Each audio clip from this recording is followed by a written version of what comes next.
Assalamualaikum warahmatullahi wabarakatuh. Halo, apa kabar? Semoga sehat selalu ya. Di video kali ini kita akan melanjutkan dari video yang sebelumnya ya. Masih tentang teks LHO. Nah, sebelum ke materi, buat kalian yang belum subscribe, jangan lupa tekan tombol subscribe. Jika kalian menyukai video ini, jangan lupa tekan tombol like. Dan jika kalian merasa video ini bermanfaat, share video ini ke seluruh sosial media yang kalian miliki.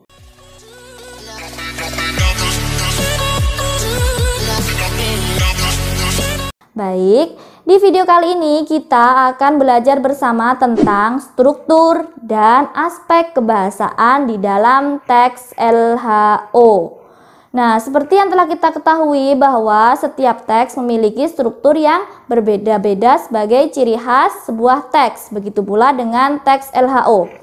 Sebuah teks LHO yang baik memuat bagian-bagian penting. Bagian-bagian tersebut disusun berdasarkan teks laporan hasil observasi ataupun pengamatan ya. Nah, bagian-bagian tersebut memuat unsur-unsur sebagai berikut. Yang pertama adalah pelapor. Jadi di dalam teks LHO ada yang namanya pelapor atau orang yang melakukan pengamatan. Kemudian unsur yang kedua adalah objek penelitian atau pengamatan. Objek penelitian atau pengamatan ini adalah sesuatu yang dijadikan bahan pengamatan. Kemudian yang ketiga adalah waktu pengamatan. Waktu pengamatan berarti kapan diadakannya pengamatan ataupun penelitian. Kemudian yang keempat adalah tempat pengamatan. Tempat pengamatan berarti di mana kita melakukan pengamatan tersebut. Misalnya di kelas, di perpustakaan, di taman, dan lain sebagainya. Kemudian yang kelima adalah tujuan dari pengamatan. Dan yang keenam adalah hasil pengamatan. Hasil pengamatan ini adalah inti dari teks LHO ya. Ini yang biasanya akan kita ulas secara tuntas. Dan yang terakhir adalah simpulan. Ketujuh poin tersebut merupakan unsur-unsur yang ditulis di dalam teks LHO. Sedangkan struktur teks LHO sendiri terdiri dari 4 bagian. Struktur teks LHO yang pertama adalah definisi umum. Definisi umum ini merupakan bagian pembuka di dalam teks LHO. Nah, di dalam definisi umum ini berisi apa? Berisi pengertian sesuatu yang dibahas. Kemudian setelah membahas definisi umum, bagian kedua adalah deskripsi bagian. Deskripsi bagian ini berisi gambaran tentang objek pengamatan secara rinci. Kemudian yang ketiga adalah deskripsi manfaat. Di dalam deskripsi manfaat ini berisi manfaat maupun kegunaan objek pengamatan yang dibahas. Dan yang terakhir adalah simpulan. Simpulan ini boleh ada, boleh juga tidak. Nah, simpulan ini berisi ringkasan umum suatu yang dilaporkan atau yang diamati. Begitu ya. Seperti biasa, kita akan mencoba untuk mengidentifikasi struktur teks LHO ya, agar kalian tidak kesulitan untuk memahami struktur teksnya. Baik, saya akan menampilkan sebuah teks LHO. Kalian baca dengan saksama ya. Simak slide berikut ini. Mengidentifikasi struktur teks laporan hasil observasi berikut ini. Paragraf 1. Vitamin E merupakan istilah atau nama yang ditunjukkan untuk campuran senyawa yang berperan dalam nutrisi. Nama vitamin ini menunjuk pada dua jenis molekul, yaitu tokoperol dan tokotrinol yang mendukung fungsi vitamin E. Vitamin E bersifat basa, relatif tahan terhadap panas, dan mudah larut dalam pelarut lemak seperti minyak, lemak, aseton, eter, atau alkohol. Paragraf 2. Sumber vitamin E sangat mudah ditemukan. Vitamin E banyak ditemukan pada kacang-kacangan seperti almond dan kacang tanah. Selain itu, kandungan vitamin E dapat ditemukan pada jagung, kedelai, minyak biji bunga matahari, dan bibit gandum. Vitamin E juga dapat ditemukan pada sayuran berdaun hijau seperti bayam, sawi, daun lobak, dan brokoli. Tidak hanya itu, vitamin E juga ditemukan pada buah-buahan seperti apukat, tomat, pepaya, mangga, dan wortel. Paragraf 3. Vitamin E memiliki manfaat bagi kesehatan tubuh. Vitamin E dapat meningkatkan daya tahan tubuh. Vitamin E juga dapat menekan risiko terkena penyakit kanker dan jantung. Selain itu, vitamin E dapat mencegah serangan berbagai penyakit degeneratif yang berbahaya. Tidak hanya itu, vitamin E juga menghaluskan kulit dan anti penuaan dini. Paragraf 4. Vitamin E merupakan campuran senyawa yang berperan dalam nutrisi.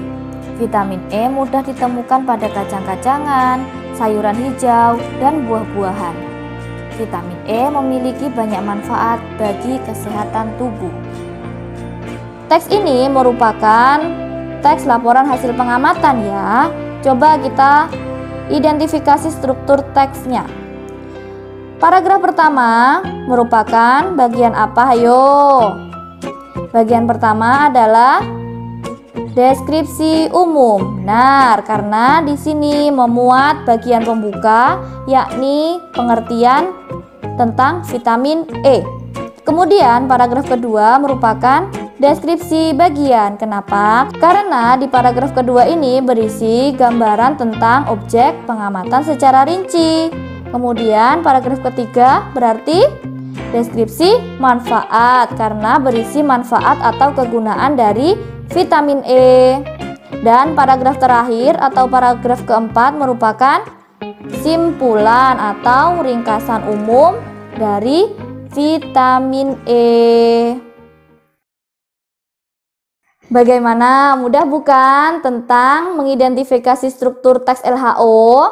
Kalian intinya harus rajin membaca dan jeli dalam membaca ya. Struktur teks ada 4 ya, ingat-ingat ada definisi umum, deskripsi bagian, deskripsi manfaat, dan simpulan. Simpulan ini boleh ada dan boleh tidak. Kita akan lanjut ke materi yang kedua yakni aspek kebahasaan teks LHO. Aspek kebahasaan teks LHO yang pertama adalah kalimat efektif. Kalimat efektif adalah kalimat yang sesuai dengan kaidah bahasa, baik ejaan maupun tanda baca, sehingga mudah dipahami oleh pembaca atau pendengar. Maksudnya kalimat efektif ini apabila dibaca atau didengar akan sama dengan maksud dari penulis. Nah, kalimat efektif ini memiliki prinsip-prinsip yang harus dipenuhi. Prinsip-prinsip tersebut apa saja? Yang pertama adalah keparalelan bentuk. Keparalelan bentuk, paralel ya. Kalimat efektif memiliki kesamaan bentuk kata di dalam kalimat. Misalnya, jika kalimat pertama adalah verba, berarti kalimat selanjutnya juga harus verba. Jika kalimat pertama adalah nomina, maka kalimat selanjutnya juga harus nomina. Coba perhatikan contoh berikut ini. Tugas Vina di hari Minggu adalah mencuci baju, mengepel lantai, dan perawatan bunga. Apakah ini merupakan contoh kalimat yang paralel?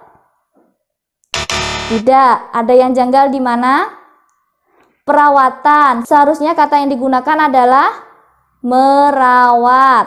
Bentuk yang benar adalah tugas Vina di hari Minggu adalah mencuci baju, mengepel lantai, dan merawat bunga.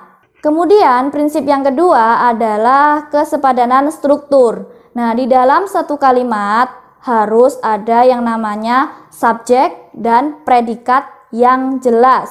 Bahkan subjek tidak boleh ganda ya. Coba perhatikan contoh berikut ini. Bagi semua peserta diwajibkan hadir tepat waktu. Mana yang merupakan subjek? Subjeknya kabur karena ada kata bagi ya. Jadi pelakunya menjadi tidak jelas di dalam kalimat. Agar menjadi efektif seharusnya dihilangkan kata bagi. Semua peserta diharapkan hadir tepat waktu. Begitu. Kemudian prinsip yang ketiga adalah kehematan kata. Jadi di dalam kalimat efektif tidak boleh menggunakan kata yang berlebihan atau pemborosan kata. Perhatikan contoh berikut ini. Para siswa-siswi sedang mengerjakan soal PTS. Adakah yang janggal di sini? Ya, kata para dan siswa-siswi. Ini merupakan bentuk pemborosan atau tidak hemat ya. Seharusnya jika sudah ada siswa-siswi, kata paranya dihilangkan karena sudah menunjukkan bentuk jamak. Kemudian perhatikan lagi contoh berikut ini. Dina anak paling tercantik di keluarganya. Adakah yang janggal? Ya, sudah ada paling, kenapa harus ada ter? Seharusnya cukup digunakan salah satu saja. Dina anak paling cantik di keluarganya atau Dina anak tercantik di keluarganya. Kemudian prinsip yang keempat adalah kecermatan. Cermat berarti tepat dalam memilih kata sehingga tidak membingungkan pembaca, tidak menimbulkan kerancuan ataupun makna ganda.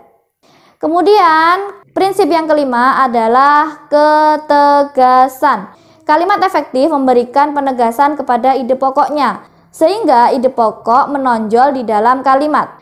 Kemudian yang keenam adalah kepaduan. Kalimat efektif memiliki kepaduan pernyataan sehingga informasinya tidak terpecah-pecah.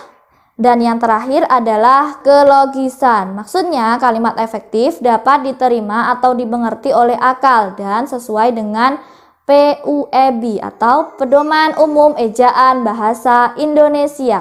Nah, aspek kebahasaan yang kedua adalah huruf kapital. Huruf kapital di dalam teks LHO digunakan untuk penulisan huruf pertama pada kalimat, kemudian nama diri, dan nama geografi. Itu merupakan kebahasaan yang kedua dalam teks LHO.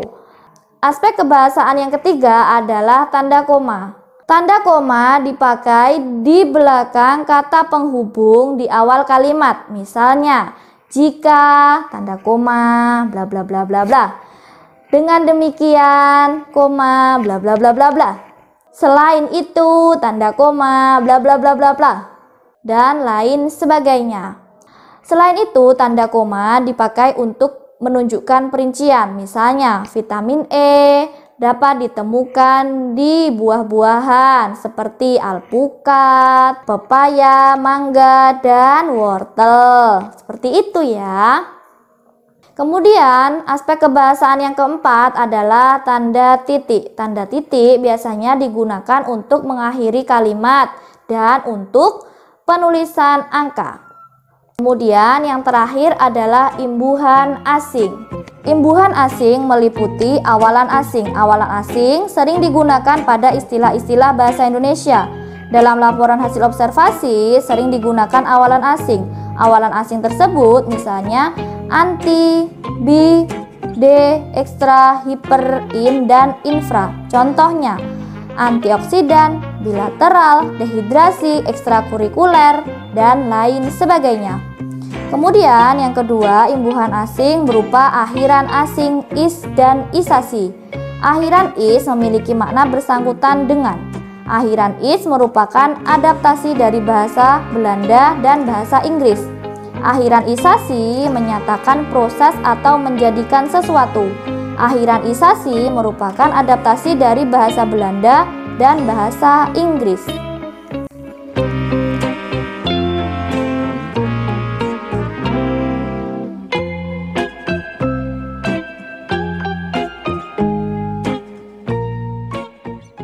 Bagaimana bagian mana yang masih bingung? Semoga sudah tidak ada ya. Kalian bisa belajar atau membaca-baca lagi dari internet maupun dari buku-buku kalian ya.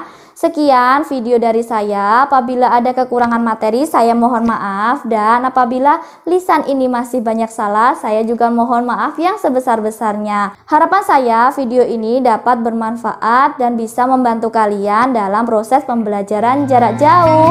Semoga pandemi ini segera usai ya, dan kalian bisa bertemu lagi dengan guru kalian. Akhir kata, wassalamualaikum warahmatullahi wabarakatuh. Dadah!